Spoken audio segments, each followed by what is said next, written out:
we're about to get married, and I think that you've chosen to die, and we've experienced death and the resurrection when death thinks that it won, what the victory of eternal life is.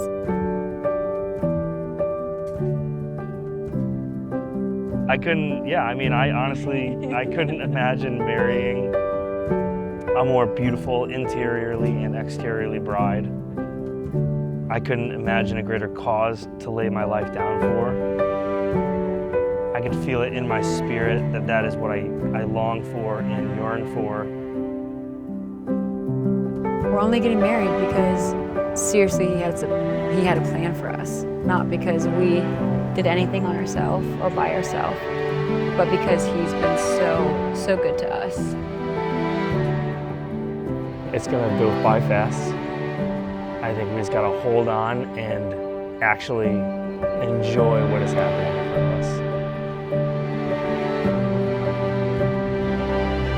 I'm so excited for Grace.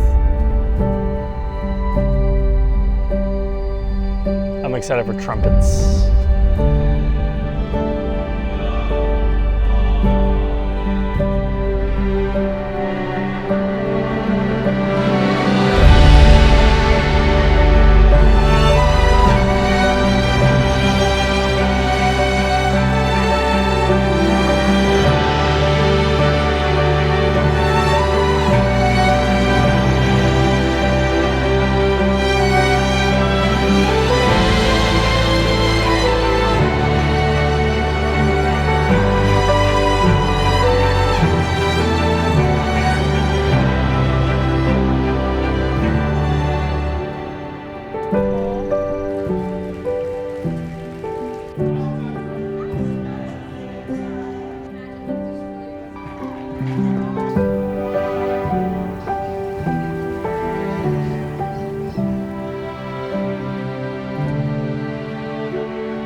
In 2019, we met, and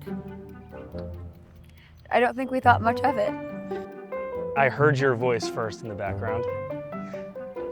Someone was calling my name, like, "Are you Matt?" And I remember so vividly. I was standing right where the dish entrance is. I think I was putting my plate back from lunch. What? And then I heard, "Are you Matt?" And then I turned and looked. And honestly, my first reaction was, I was startled because of how beautiful you were. Wow. When you look back? Well, I turned. Oh. And I saw you, and I was startled. I was like, what the? So then summer camp started. You were on program staff. I was a counselor. No, you were on program staff. I was on program staff. Yes, I was on program staff. And we were on two different sides, and we got to know each other just through mutual friends. And we didn't really hang out that much that summer, though, right? yeah, like a couple weekends here and there, like for a couple hours maybe. Mm-hmm.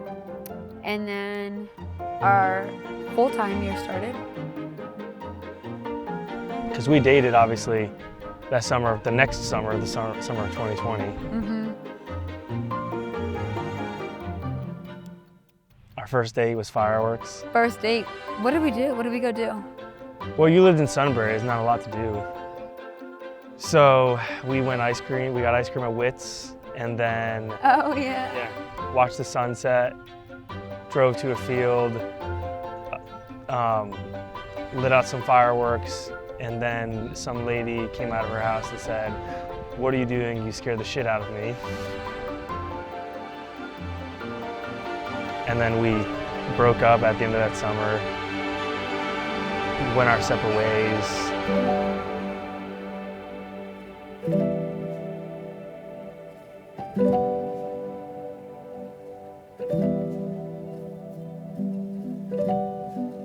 I think breaking up, I don't know if you're at a place to truly pursue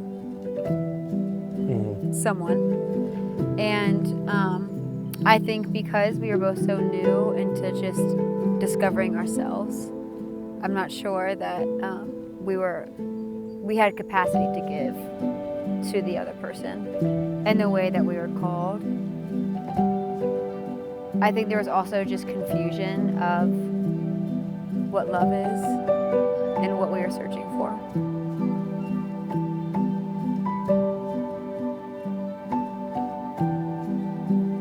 You have immaturity stacked on very challenging circumstances in summer camp. I mean, you're up at 7 o'clock, you're going to bed at 11 o'clock, you're doing that for the entire summer.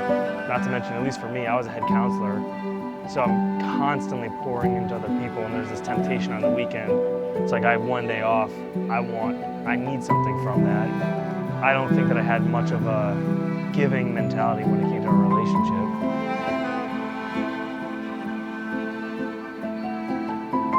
Some sparks here and there throughout the next couple of years.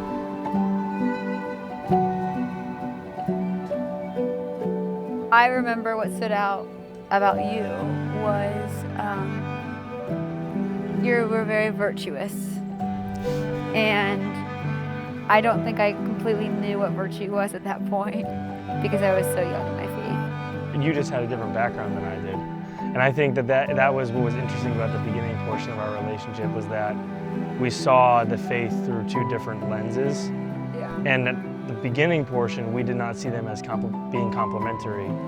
But I think now one of the beauties of our relationship is that we're able to see how the way we see our faith is complementary. We actually have a lot to learn from each other. I would say that was part of the re-sparking.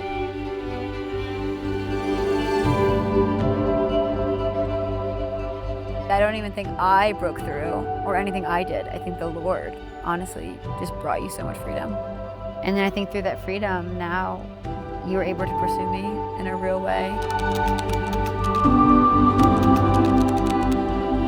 And then I kind of came to my senses and was like, I think it's time for us to give it, I would say a real shot is how I felt. I feel like the Lord gave me a grace to believe that you'd get there. Here we are. You love very well, and here I am. Well, that's what I was gonna say. I really think the highlight needs to be on the Lord. Yeah. I mean, I just think He's consistently poured out grace. This last, phase of our relationship before engagement was looking to the Lord with trust and saying, God, I don't know necessarily how this is all going to work out or why you have us dating again, but I see goodness in this. And after God just continued to bless it, it gave us the courage to take the ultimate leap.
I, Matthew, take you, Dorothy, to be my wife.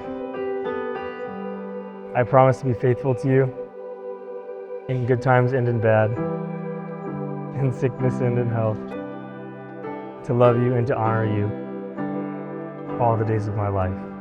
I, Dorothy, take you, Matthew, to be my husband. I promise to be faithful to you and in good times and in bad, in sickness and in health, to love you and to honor you all the days of my life.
Dorothy, I love you so much.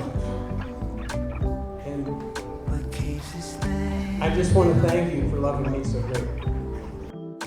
The past few years, Matt has just taken it upon himself to embody masculinity and sainthood. He has gone into those places in his heart that all of us carry that are kind of ugly sometimes that we don't want to face. And he has chosen day in and day out to do the hard thing, to look at those things in the eye, bring them to Jesus, and allow him to heal them.